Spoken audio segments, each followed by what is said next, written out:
जो एजेंसियां जांच कर रही हैं उनके खिलाफ श्री इमरान प्रतापगढ़ी। धन्यवाद सभापति महोदय, आपने मुझे आम बजट पर बोलने का मौका दिया।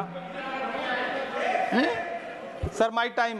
नहीं, pause my time sir. Imran Pratapgarhi कहा गया है सर, थोड़ा सा इसकी जांच कराओ। मैंने कहा यहाँ प्रमोद प्रतापगढ़ी भी बैठे।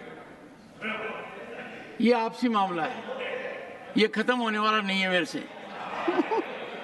इसकी जड़ें बहुत गहरी गई हुई हैं, मैं रोज देखता हूँ ये जड़ें गहरी होती जाती हैं।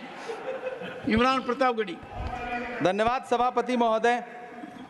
83 मिनट 71 बार थपथपाई गई मेज, 14,417 शब्दों का बजट भाषण और उस बजट में अपने लिए राहत तलाशती मिडिल क्लास की हैरत ज़दा आंखें। सभापति महोदय, मेरे हाथों में जो दस्तावेज है, दरअसल ये देश के किसानों, गरीबों, मजदूरों की उम्मीदों का स्मारक है। ऐसा लग रहा है जैसे वित्त मंत्री महोदया ने बजट नहीं तैयार किया है, बल्कि प्रधानमंत्री जी की मन की बात का संकलन तैयार किया है। टूटा हुआ लश्कर का भरम देख रहे हैं, टूटा हुआ लश्कर का भरम देख रहे हैं और जिल्ले इलाही के करम देख रहे हैं। ताकत का नशा अक्ल पे हावी है तुम्हारी, तुम देख न पाओगे जो हम देख रहे हैं। वित्त मंत्री महोदया ने इस बजट में महंगाई पर सिर्फ 10 शब्द बोला है। जिस देश में टमाटर 100 रुपए किलो बिक रहा हो। सभापति महोदय, मेरा टाइम पॉज करें और बार बार इंटरप्ट करने को या तो मना करें। हाँ बोले, कृपया बोले। सभापति महोदय, वित्त मंत्री महोदया ने इस बजट में महंगाई पर सिर्फ 10 शब्द बोले हैं। जिस देश में टमाटर 100 रुपए किलो बिक रहा हो, उस देश की वित्त मंत्री के पास बजट में महंगाई पर बोलने के लिए सिर्फ 10 शब्द है। डीजल, पेट्रोल, आटा, चावल, दाल, सब्जी की महंगाई का तो कोई जिक्र ही नहीं। सावन चल रहा है तो प्याज और लहसुन का दाम पूछना तो शायद पाप होगा। मैंने तो यह भी सुना है कि वित्त मंत्री जी जो चीज खुद नहीं खाती हैं, उसके दाम से उनका कोई लेना देना नहीं होता। लेकिन इस बार बजट पेश करने के लिए पार्लियामेंट आने से पहले वित्त मंत्री जी ने दही और चीनी खाई थी। अब तो उनसे यह पूछा जा ही सकता है कि उन्हें दही, दूध और चीनी का रेट तो इन दिनों पता ही होगा। क्या उसे सस्ता करवाएंगी या नहीं सस्ता करवाएंगी? अगर पता है तो कृपया सस्ता करवाइए, क्योंकि इसी चीनी ने अमेठी में एक मंत्री महोदया का राजनीतिक कैरियर कड़वा कर दिया। सभापति महोदय, अपने शीश महलों में बैठे हुए सरकार के सांसद और मंत्री कह रहे हैं कि महंगाई कम हो रही है। संसद की कैंटीन से बाहर निकल करके एक चाय का कप खरीदिए, तब समझ में आएगा कि महंगाई कम हो रही है या बढ़ रही है। किसी एक दिन अपनी किसी मजदूर की तरह अपनी दिन भर की दिहाड़ी लेकर के बाजार जाइए और अपने बच्चों के लिए राशन खरीदिए, तब पता चलेगा कि महंगाई कम हो रही है या नहीं हो रही है। यहां बैठ करके बड़ी बड़ी बातें करना आसान है। ये चूनर धानी धानी भूल जाते, ये पुरवा की रवानी भूल जाते, जो आकर 4 दिन गांव में रहते तो सारी लंतरानी भूल जाते। सभापति महोदय, इलेक्टोरल बॉन्ड खरीदने के नाम छुपाने वाली सरकार, इलेक्टोरल बॉन्ड खरीदने वालों के नाम छुपाने वाली सरकार इन दिनों आम के ठेला लगाने वालों के नाम जानना चाहती है। मुझे तो होटलों, ढाबों या आम के ठेलों पर नेम प्लेट लगवाने वालों से पूछना है कि कभी खून की बोतल पर देखा है किसी का नाम लिखा हुआ? मुझे पूछना है कि क्या कोरोना के दौरान अपनी उखड़ती हुई सांसों के लिए ऑक्सीजन तलाशने वाले किसी इंसान ने ऑक्सीजन लाने वाले किसी इंसान से पूछा था कि ऑक्सीजन लाने वाला इंसान हिंदू है या मुसलमान है? मुझे पूछना है कि लावारिश लाशों के लिए कोरोना में कांधा देने वाले, चिताओं के लिए लकड़ियां सजाने वाले किसी इंसान से पूछा गया था उसका नाम, उसका मजहब? लेकिन इन दिनों पूछा जा रहा है। सभापति महोदय, अफसोस देश के प्रधानमंत्री जी ने कभी न टूटने वाली चुप्पी ओढ़ ली है। सभापति महोदय, जनता ने 63 सीटें कम क्या कर दी, ये सरकार तो अमृतकाल का नाम लेना ही भूल गई। ये भूल गई है अमृतकाल को, ये भूल गई है मनरेगा को, ये भूल गई है मौलाना आजाद नेशनल फेलोशिप को, ये भूल गई है मणिपुर को, ये भूल गई है महाराष्ट्र को। मुझे गर्व है कि मैं राज्यसभा में महाराष्ट्र का प्रतिनिधित्व करता हूं। महाराष्ट्र जो देश की आर्थिक राजधानी है, जो टोटल कॉर्पोरेट टैक्स का 40%, इनकम टैक्स का 32% और जीएसटी का 20% इस देश को देता है, उस महाराष्ट्र के लिए इस बजट में एक शब्द नहीं है। आप बैठ जाए। सभापति महोदय, आखिर महाराष्ट्र से किस बात का बदला लिया जा रहा है? महाराष्ट्र ने लोकसभा चुनाव में बाबा साहब अम्बेडकर के संविधान को बचाने के लिए वोट क्या कर दिया? प्रधानमंत्री जी तो महाराष्ट्र से बदला लेने पर उतर आए। अब तो शायद उन्हें याद भी ना हो यवतमाल का वो दाभड़ी गांव जहां 20 मार्च 2014 को वो किसानों के साथ चाय पर चर्चा करने गए थे और उनकी किस्मत बदलने के सपने दिखाए थे। उसी यवतमाल में पिछले 6 महीने में 132 किसानों ने आत्महत्या की है। सभापति महोदय, महाराष्ट्र में हर महीने 209 किसान आत्महत्या कर रहे हैं। राज्य सरकार द्वारा सौंपा गया आंकड़ा बताता है कि 1 जनवरी से 31 मई के बीच 1046 किसानों ने आत्महत्या की है। लेकिन अफसोस, इस बजट में महाराष्ट्र के किसानों के लिए कुछ भी नहीं है। किसानों से चिढ़ी हुई सरकार ने बजट में किसानों के एमएसपी की लीगल गारंटी नहीं दी। लेकिन याद रखिएगा, जो किसान का नहीं वो हिंदुस्तान का नहीं।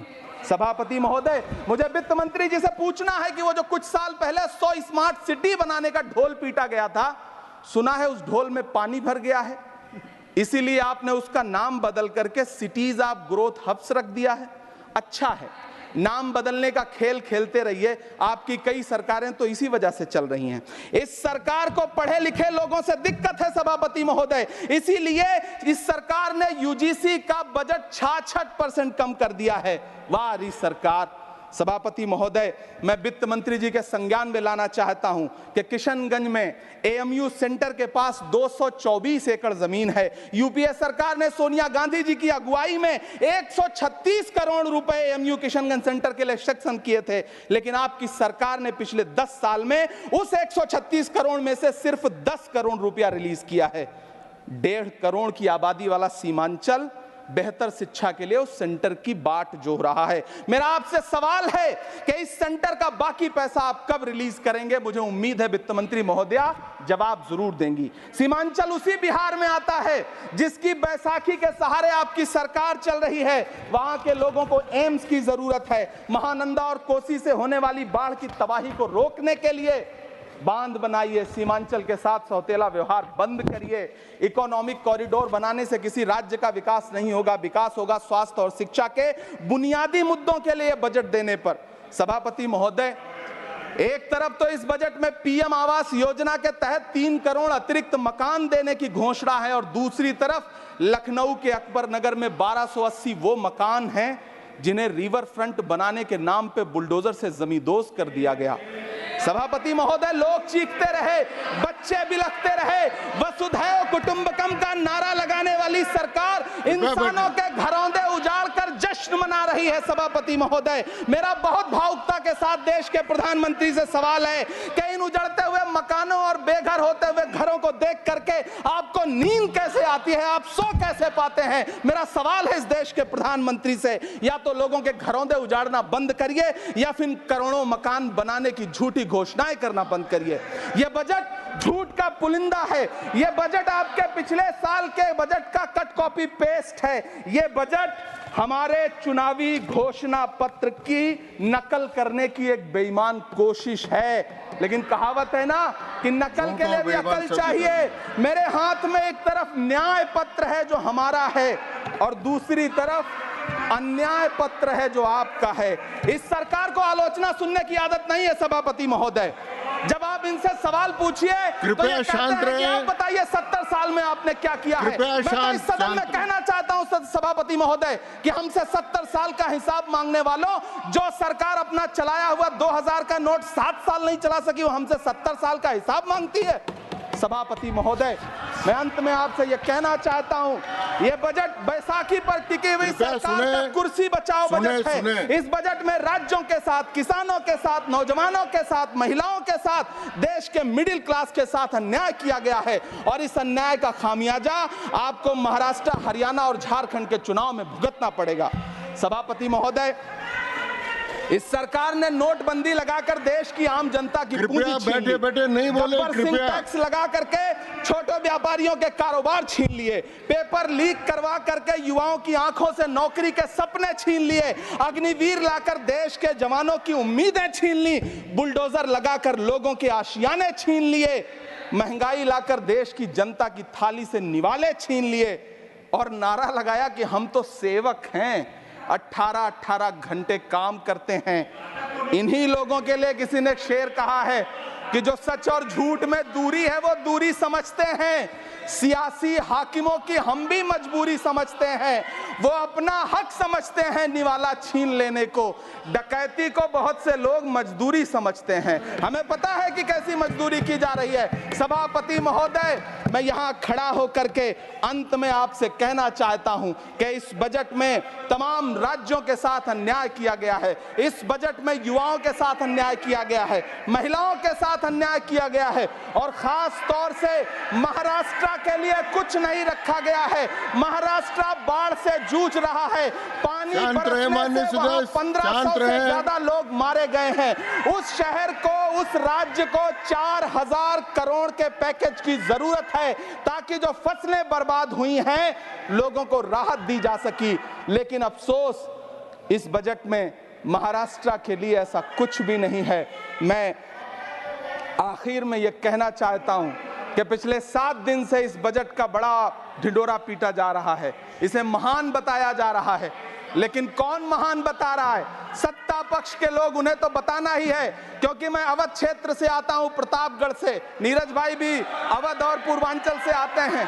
वहां एक कहावत है कि बिटिया की तारीफ किसने की? बिटिया की महतारी ने, यानी कि बेटी की प्रशंसा किसने की? मां ने। तो इस बजट की तारीफ सत्ता पक्ष करे तो करेगा ही, लेकिन विपक्ष के एक भी सांसद से आप पूछिए कि क्या उसके राज्य को कुछ मिला है, तो वो ये कहेगा कि नहीं, कुछ भी नहीं मिला है। बहुत बहुत धन्यवाद सभापति महोदय, मुझे आम बजट पर अपनी राय रखने के लिए धन्यवाद। श्री अब्दुल बहाव, श्री अब्दुल